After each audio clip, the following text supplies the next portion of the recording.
My boyfriend said he needed to explore other options.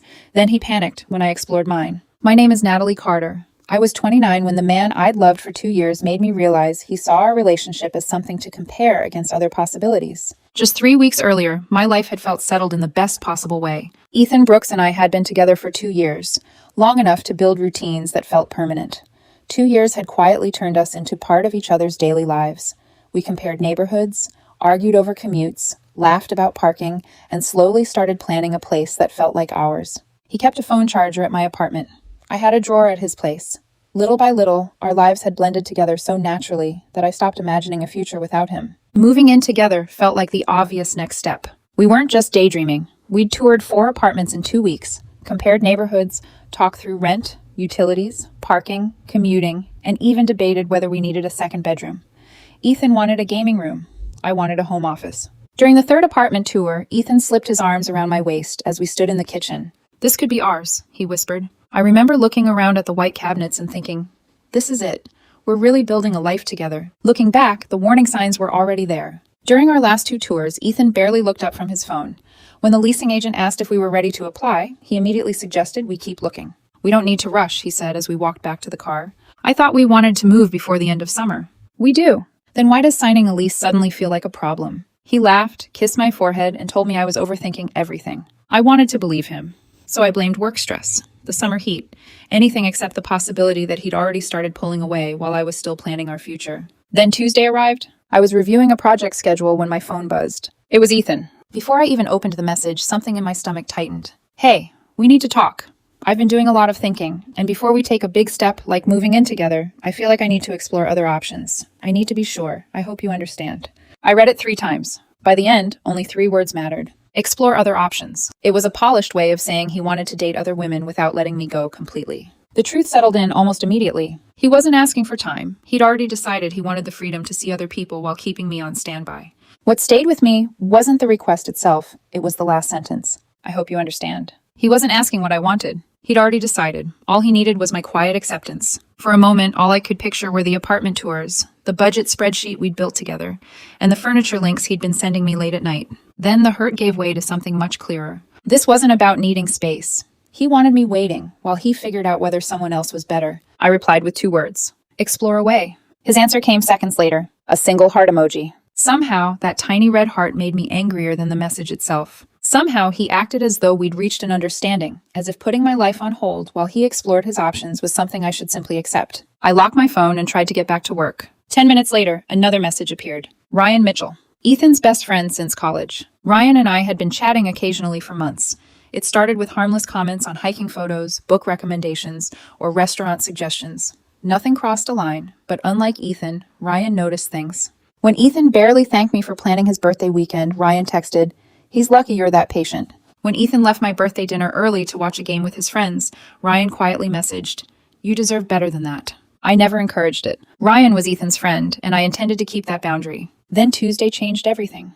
"Are you okay?" he asked. "Did Ethan tell you?" "Only that he wanted space before you moved in together. He didn't tell me what he actually said." I sent him the screenshot. After a long pause, his reply came back. "That's worse than I expected." I hesitated before asking, "Did you know there was someone else?" Ryan didn't answer right away. When he finally did, every word landed hard.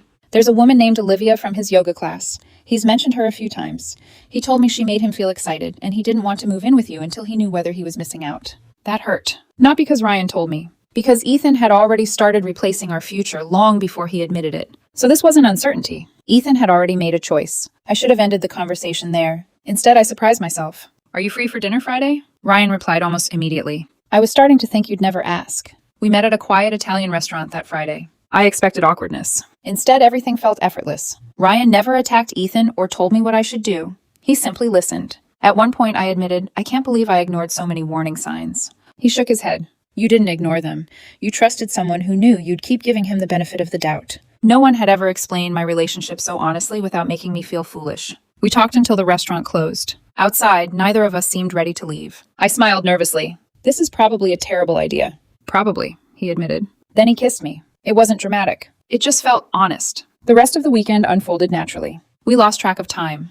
Breakfast turned into a walk, the walk into dinner, and before either of us noticed, the whole weekend had slipped by. None of it felt like revenge. It felt like finally exhaling after holding my breath for months. Meanwhile, Ethan disappeared. No calls, no texts, not even a "how are you?" I assumed he was busy finding out where things with Olivia would lead. By Sunday afternoon, Ryan and I were laughing outside a brewery when one of his friends offered to take our picture. Ryan slipped an arm around my shoulders. For the first time in weeks, my smile felt genuine. He posted the photo with a simple caption. "Well, this is nice." Less than 10 minutes later, my phone lit up. "Ethan, what is this?" Then another message. "Are you with Ryan?" And another. "Call me, now." I glanced at Ryan and couldn't help thinking how ironic it was. Ethan wanted the freedom to explore someone else. He'd never considered I might move on too. I ignored every call. My phone kept vibrating on the table while conversations and laughter continued around us. Ryan glanced at the screen. "You don't have to answer." "I'm not going to." Another text appeared. "Seriously, Natalie. Pick up." Then another. "This isn't funny." I turned the phone over. It amazed me that ending a 2-year relationship over text somehow seemed reasonable to him, but seeing me smile with someone else crossed the line. Ryan studied my face. "You okay?" I nodded. "I think I finally will be." When I got home, Ethan had called 6 times and sent 11 messages. Only then did I answer. "You wanted to explore other options. So did I." His reply arrived immediately. "With Ryan?" "Yes. He's my best friend." I typed back without hesitating. "You were my boyfriend." A voice message followed. "Natalie, I don't understand. I asked for space. I didn't tell you to sleep with my best friend." I replayed it once, stunned by how completely he'd rewritten the story. I answered with a single sentence. "You didn't ask for space. You asked to explore other options. That doesn't mean we were over. It meant you wanted to act like you were single." I needed time to think. "You should have thought before sending that message." A second later, he called again. This time I answered. "What?" He was silent for a beat, as if he'd expected tears instead of indifference. When he finally answered, his voice was noticeably softer. "Are you really with Ryan?" "Yes." "Why?" The question almost made me laugh. Not because it was funny, but because it never seemed to occur to him that my feelings mattered too. "Because he chose me. I chose you." I let out a slow breath. "No, Ethan. You wanted me to wait while you figured out whether someone else was better. That's not fair. You were talking to Ryan about Olivia before you admitted you had doubts about us." The line went quiet. After a few seconds, he asked, "Ryan told you?" "He told me enough. That was private. So was our relationship. You were discussing another woman while planning a future with me, and somehow that's the part you think should stay private." I was confused. "No." I shook my head. "You were comparing. That's not what happened." "Then tell me what did." He hesitated. That was answer enough. Finally, he admitted, "Olivia and I had chemistry. I didn't want to spend the rest of my life wondering. So you kept me on standby while you found out." "I never said that." "You didn't have to." His voice softened again. "It was only a week." "And?" I know I was wrong. There it was. Not an apology. Just regret that his plan had failed. "What happened with Olivia?" "It doesn't matter." "It clearly does. She wasn't who I thought she was." I glanced around my apartment. Only days earlier, I'd pictured building a home with him. Now it felt lighter simply because he'd no longer be part of it. "You explored," I said. "You got your answer." "I did. I want you." "There isn't an us anymore." "Don't say that." "You already did when you sent that text." He was quiet again before saying, "You were supposed to give me space." Everything suddenly made sense. He honestly believed I'd agreed to wait while he tested another relationship. "You never asked for space." I kept my voice calm. "You asked me to wait." "You're twisting this." "No, I'm finally seeing it clearly." His patience snapped. "End whatever this is with Ryan. We'll talk tomorrow and fix this." I almost laughed. "You don't get to tell me what to do anymore. He doesn't care about you. And you know that because he's doing this to get back at me." "For what?" He had no answer. After a long pause, he muttered, "He's always been jealous." "Of what?" "My life." "You mean the relationship you threw away?" "I didn't throw it away. You ended it the moment you decided to see someone else." "It wasn't a breakup. It was to me." "So that's it? 2 years gone because I needed 1 week?" "No." I didn't raise my voice. 2 years ended because you assumed I'd still be waiting after you finished looking around. I chose you. I gave a tired smile. "No, Olivia just didn't choose you." The line went dead. The next morning, one final message appeared. "This isn't over." I blocked his number. 3 hours later, I unblocked it. Not because I wanted him back. Because if he kept pushing, I wanted every message saved. 2 nights later, that decision paid off. Ryan was helping me make dinner when the doorbell rang. He looked toward the hallway. "Expecting someone?" I checked the security camera. My stomach dropped. "It's Ethan." He stood outside wearing the same dark jacket from our last apartment tour, arms crossed, jaw clenched. Ryan quietly set the knife down. "Want me to leave?" "No." "Want me to answer?" I shook my head. The bell rang again. Then came a hard knock. "Natalie, I know you're home." Ryan looked at me. "You don't have to open it." He was right. But I also knew Ethan wouldn't leave until someone stopped him. I walked to the door with Ryan a few steps behind me and opened it with the security chain still attached. The moment Ethan spotted Ryan, his face darkened. "What is he doing here?" "We're making dinner." "Our home?" I stared at him. "This was never your home. It was supposed to be. Before you chose to explore your other options." His eyes never left Ryan. "Tell him to leave." "No, I came to talk." You came without asking. You stopped answering. I answered. You just didn't like my answer. He shoved a hand against the door. It was 1 week. You couldn't even wait 1 week before replacing me with my best friend? Ryan stepped forward.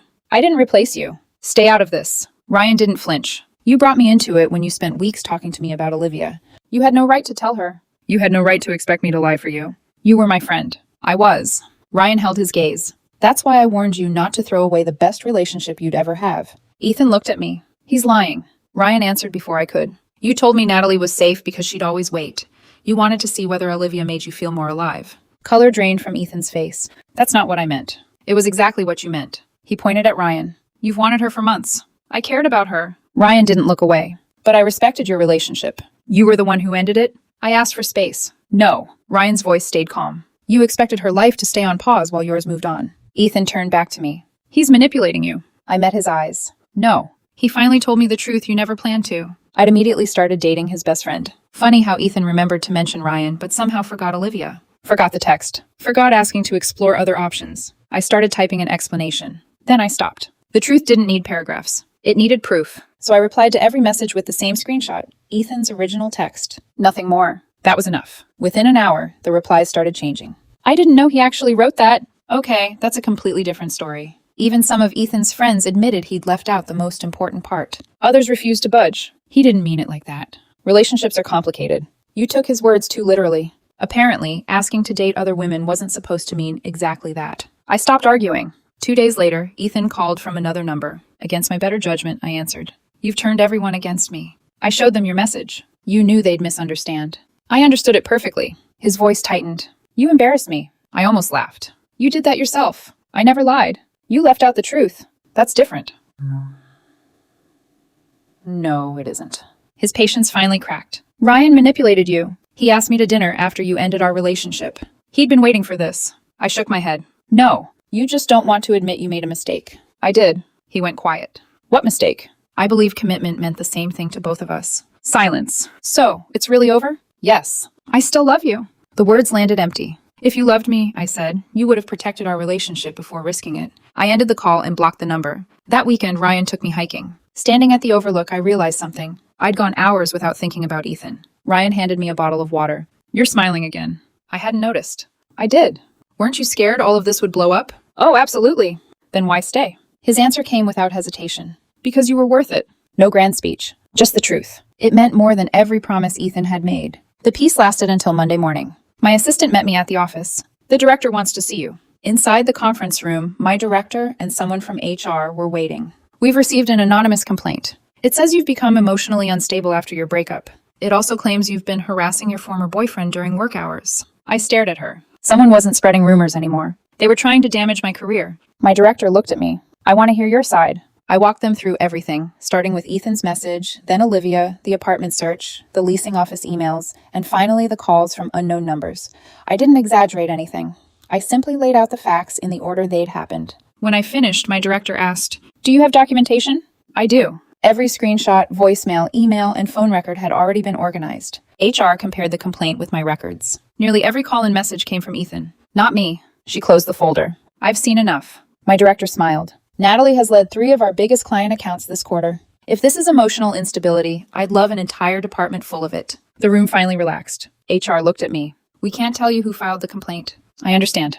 But I can tell you it doesn't match the evidence. That was all I needed. As I packed up, my director stopped me. If this escalates again, tell us immediately. I will. Walking out of that room, I finally felt believed. The feeling didn't last. Whoever came after my career wasn't going to quit after one failed attempt. That evening, I called Ryan. They're escalating. I know. They've gone after my finances, my reputation, and now my job. So what's next? I'm done hoping they'll stop. The next afternoon, I met attorney Victoria Cole. She spent an hour reviewing everything. When she finished, she pushed the folder back toward me. You've already done the hardest part. What? You kept everything. I wasn't planning to sue anyone. You may never have to. She tapped the timeline. Separately, these incidents can be explained away. Together, they establish a pattern. So I just keep documenting? Exactly. If anything happens, save it. I haven't deleted a thing. She smiled. Most people erase everything after a breakup. I wanted the truth. And that's why you're in a much stronger position than they are. 3 days later, Patricia Brooks called. Her voice was warm. Too warm. I'm sorry everything turned out this way. I thanked her. Then she asked, you and Ethan had already agreed to move in together, right? There it was. The real reason for the call. We looked at apartments. But you agreed to split expenses? No. You discussed rent. We discussed possibilities. So there was an understanding. No. She tried one last time. Ethan said, I know what Ethan said.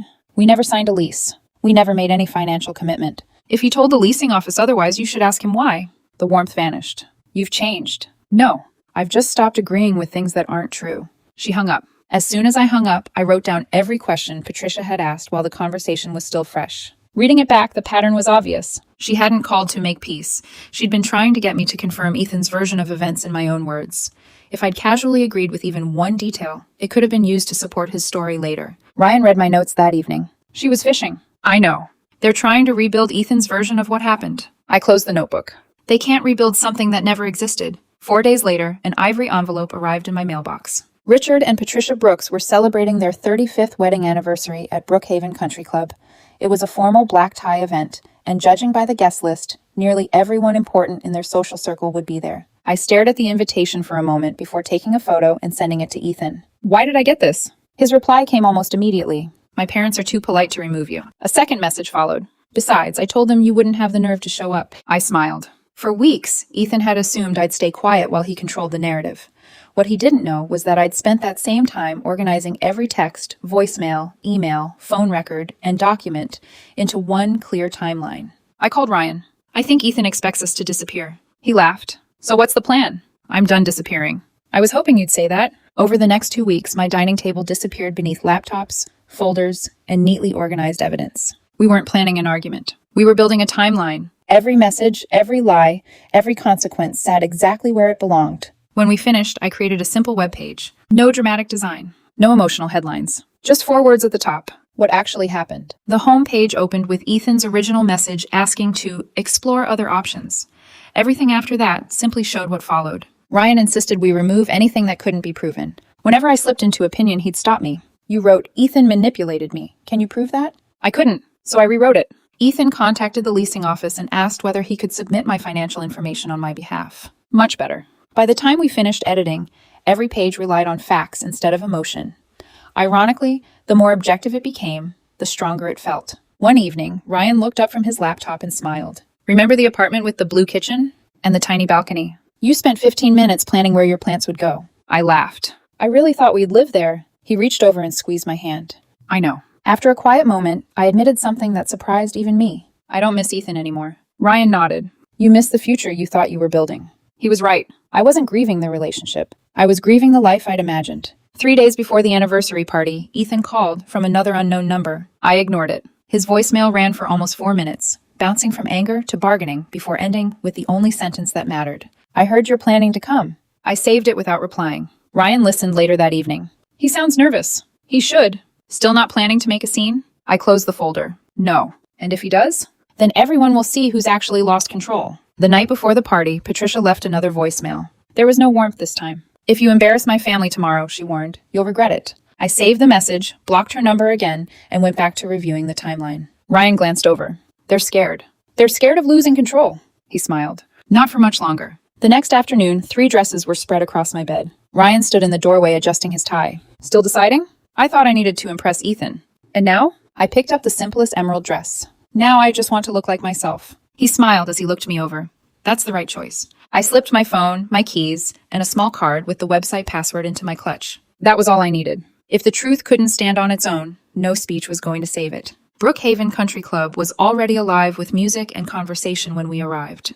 Luxury cars lined the entrance, and guests in tuxedos and evening gowns drifted through the lobby with champagne in hand. Inside, crystal chandeliers cast a warm glow across the ballroom as waiters moved through the crowd with trays of champagne. Conversations filled the room, but they softened the moment Ryan and I walked in. He offered me his arm, and I slipped mine through it without hesitation. Heads turned almost immediately. Across the ballroom, Ethan froze with his champagne glass halfway to his lips. Patricia's smile vanished. Richard gave us a restrained nod while Sharon started toward us before Richard quietly caught her arm. Ryan leaned in. We can still leave. I looked around the room, then back at him with a small smile. I was invited. For the next hour, we did exactly what every other guest did. We congratulated Richard and Patricia, chatted with friends about work and travel, and never once mentioned Ethan.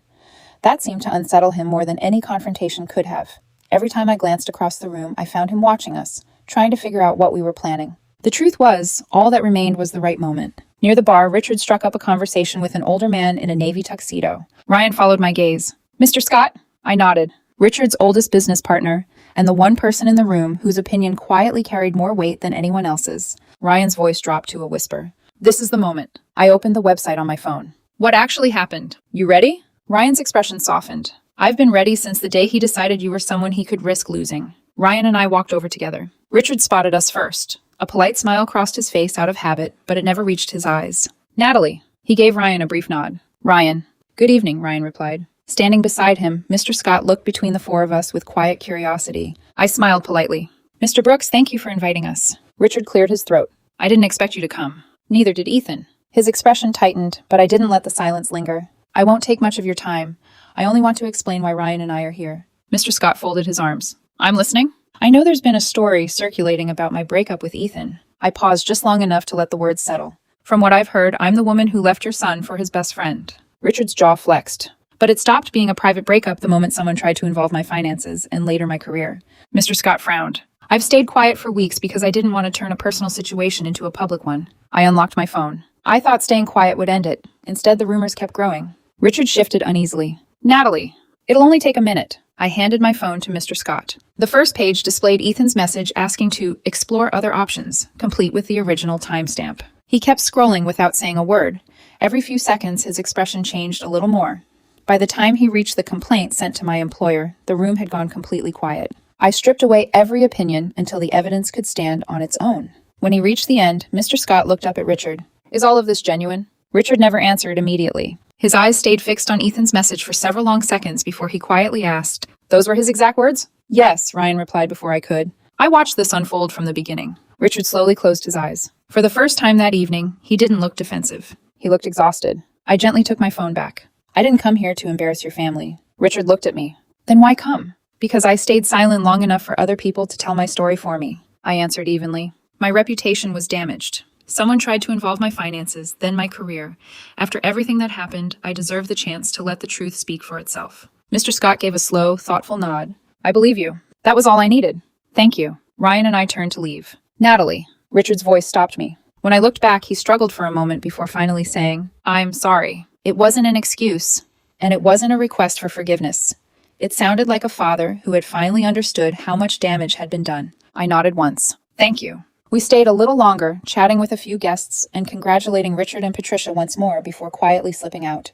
Leaving immediately would have made it seem as though we'd come only to prove a point, and neither of us wanted that. As Ryan pulled out of the country club parking lot, he glanced over with a faint smile. So, how do you feel? I expected my answer to be relief, maybe satisfaction. Instead, the first word that came to mind was different. Free. I was hoping you'd say that. By the next morning, everything had already started changing. Ryan had been right about Mr. Scott.